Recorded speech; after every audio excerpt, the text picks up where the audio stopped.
Assalamualaikum warahmatullahi wabarakatuh.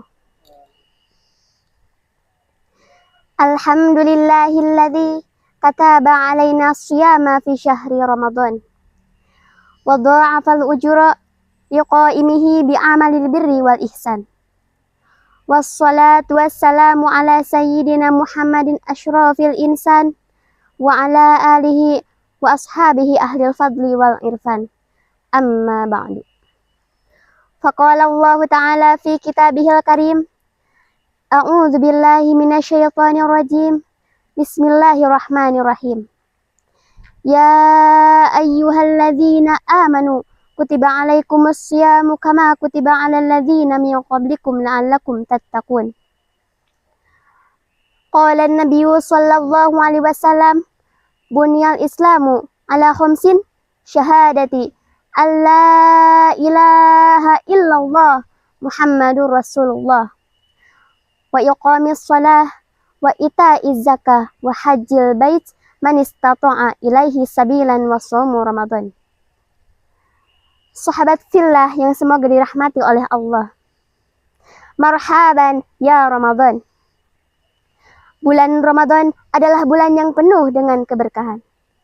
Bulan Ramadan adalah bulan yang penuh dengan kemuliaan. Bagaimana tidak penuh dengan kemuliaan dan keberkahan? Karena di setiap bulan Ramadan, hal-hal yang baik yang kita lakukan berupa membaca Al-Quran, bersedekah, berzikir kepada Allah, maka pahalanya akan dilipat gandakan oleh Allah Subhanahu wa Ta'ala.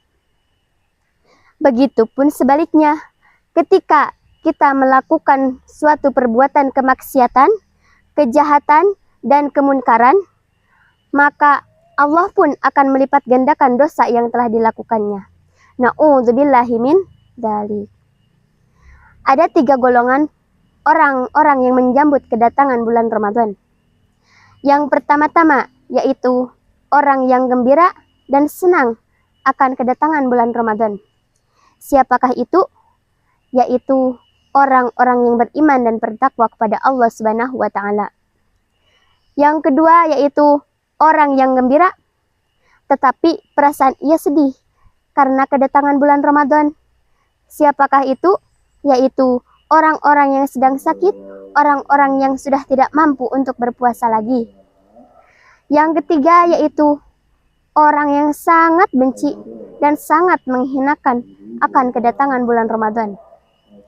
Itulah orang-orang yang celaka. Siapakah mereka? Yaitu orang-orang yang tidak mau melakukan, orang-orang yang tidak mau mengerjakan amalan-amalan di bulan Ramadan ini. Na'udzubillahi min dzalik. Sebagaimana Rasulullah SAW bersabda, "Man shoma Ramadana imanan wa hisaban, ghufira lahu ma taqaddama min dzambi." Barang siapa yang berpuasa di bulan Ramadan dengan penuh keimanan dan mengharapkan pahala, maka dosa-dosanya yang telah lalu akan diampuni oleh Allah Subhanahu wa Ta'ala. Hadis riwayat Bukhari. Begitupun sebaliknya, celakalah bagi hamba yang hidup atau yang tinggal di bulan Ramadan, akan tetapi dosanya belum juga diampuni oleh Allah Subhanahu wa Ta'ala. Na'udzubillahi min dzalik. Hadirin yang dirahmati oleh Allah. Dari hadis riwayat Abu Daud dan At-Tirmizi, Rasulullah SAW bersabda, "Al-jannatu mushtaqatun ila arba'atin nafar." Surga itu merindukan 4 golongan. Yang pertama yaitu talil Quran, orang-orang yang senantiasa membaca Al-Quran. Barang siapa yang membaca Al-Quran di bulan Ramadan, maka pahalanya akan dilipat gandakan oleh Allah Subhanahu wa Ta'ala. Yang kedua yaitu wassaumu Ramadan, dan orang-orang yang berpuasa di bulan Ramadan. Allah Subhanahu wa Ta'ala mewajibkan dan memerintahkan kepada umatnya untuk berpuasa di bulan Ramadan. Sebagaimana firman Allah dalam Al-Quran surat Al-Baqarah ayat 183 yang artinya, wahai orang-orang yang beriman, diwajibkan atas kamu berpuasa sebagaimana diwajibkan atas orang sebelum kamu agar kamu bertakwa. Yang ketiga yaitu banyak bersedekah di bulan Ramadan.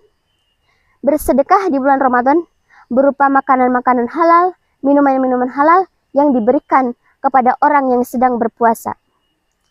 Sabda Rasulullah SAW, barang siapa yang memberikan makanan di bulan Ramadan kepada orang-orang yang sedang berpuasa, maka pahalanya sama seperti orang yang berpuasa tersebut, tanpa dikurangi sedikit pun.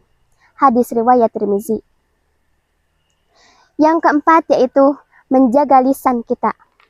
Menjaga lisan kita ini itu juga termasuk beribadah di bulan Ramadan. Lidah memang tidak bertulang, tetapi ketika kita melakukan dosa dengan memakai lidah kita, maka dosanya lebih besar daripada zina. Na'udzubillahi min dzalik. Beruntunglah kita semua dapat dipertemukan di bulan Ramadan dan dapat menjalankan dan dapat mengamalkan perintah Allah dan dapat mengamalkan amalan-amalan yang diperintahkan oleh Allah Subhanahu wa Ta'ala. Sedikit atau banyaknya amalan-amalan yang kita kerjakan, kalau kita melakukannya dengan hati yang ikhlas, maka Allah pun akan memberi pahala dan ganjaran kepadanya. Tetapi sebaliknya, ketika kita melakukannya dengan hanya ingin riya dan ingin dipuji orang lain, maka ketahuilah pahalamu sia-sia di hadapan Allah Subhanahu wa Ta'ala. Hadirin yang dirahmati oleh Allah, demikian yang dapat saya sampaikan. Semoga di tahun ini kita dapat lebih bisa meningkatkan lagi kualitas ibadah kita ini. Amin amin ya rabbal alamin. Billahi taufik wal hidayah. Wassalamualaikum warahmatullahi wabarakatuh.